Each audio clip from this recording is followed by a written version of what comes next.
Right, so you turned on this video because you're considering getting the Movo WMX-20 wireless mic system. Should you get it? Maybe. Let me explain.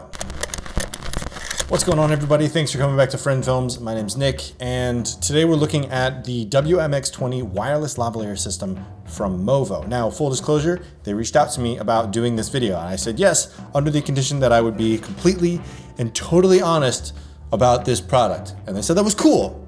I promise they said that was cool. Now, this product retails for around $150, which is why it was so interesting to me, because products like this at that price point have a tendency to be either really good for the money or exactly what you pay for. So let's find out what this one is. We're gonna be looking at the audio quality, obviously. We're also gonna be looking at the build quality and the range of the wireless system. So first up, we're gonna talk about build quality. And I gotta be honest with you, this is kind of a big sigh moment for me. This is what I mean. Like, this is the product here, and it's just a plastic box. You would think it'd be fine, but you know exactly what I'm talking about when you hear this noise.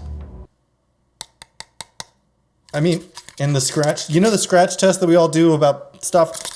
I know you know what I'm talking about. We know that sound, and it just sounds like it was hastily made. And the buttons kind of sound like they're done to the smallest amount of money possible. So like when you press, just like pressing like the center button, just to like set a channel, you can just kind of, you can just tell that it's just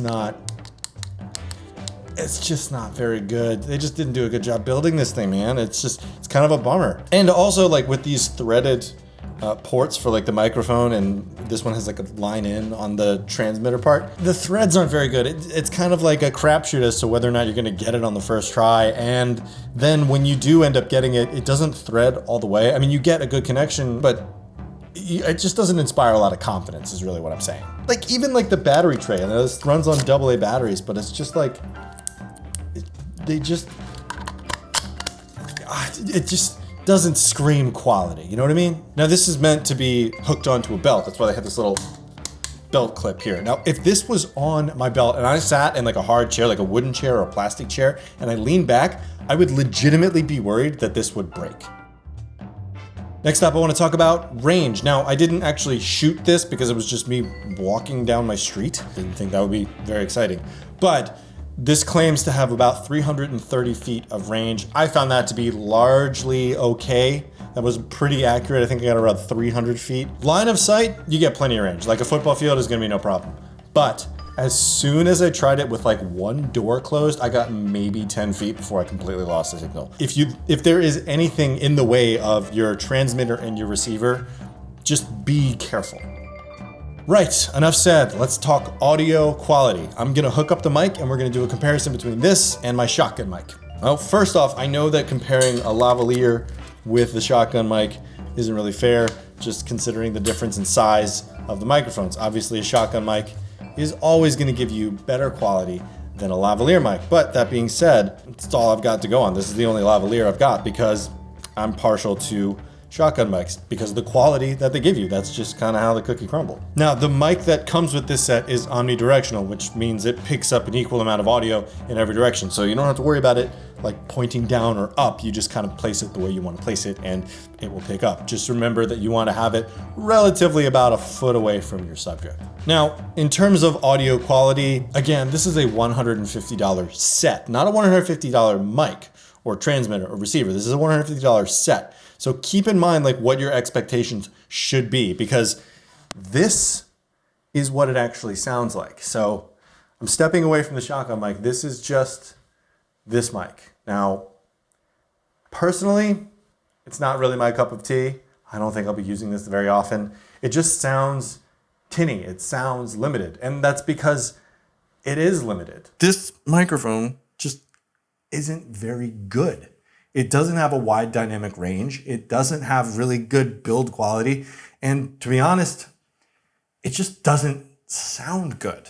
The receiver in this set actually does allow you to change the volume of input that you have from the microphone. But there was something strange that I discovered. Now, I tried it at every single audio level, and I found that at 25, it starts to get usable. At 27, it sounds okay, but it's still a little bit low. 28 sounded fantastic. As soon as I went up to 29 though, I got insane clippage, and just the audio was so much louder than at level 28. And it was just very strange to me. It just kind of shouts that this mic doesn't have a lot of range and that the transceiver setup doesn't really have the ability to process higher quality audio files. Basically with this mic, the best order of operations is to set this to 28 and adjust the gain on your audio recorder. That's gonna be your best bet. Now, look, I'm all for budget-friendly options for independent filmmakers, especially one-man band and run-and-gun filmmakers. And 2021 is a great time to be in the market for inexpensive, quality products. But there's a difference between cheap and inexpensive. Inexpensive, to me, means it's surprisingly good for the amount of money that you paid for it. Cheap means, for me, that it's either exactly as good as you would expect it to be, considering the fact that you didn't pay a lot of money for it, or it doesn't really live up to any sort of expectations that you might have had. And unfortunately, the WMX-20 kind of falls in the latter category. But that brings us back to our original question: should you buy it? Well, if you just need a lavalier mic and you don't need it to be super durable and you don't need it to be super long range, which is a very limited amount of filmmakers, then yeah, go ahead and buy this. But if any of those things impede your workflow as an independent content creator, filmmaker, documentarian, one-man band, whatever you want to call it, then I would look elsewhere. Thanks so much for watching. If you like this video, go ahead and give it a thumbs up. If you love this video, go ahead and subscribe. I put out a video every single week, and I'll see you next time.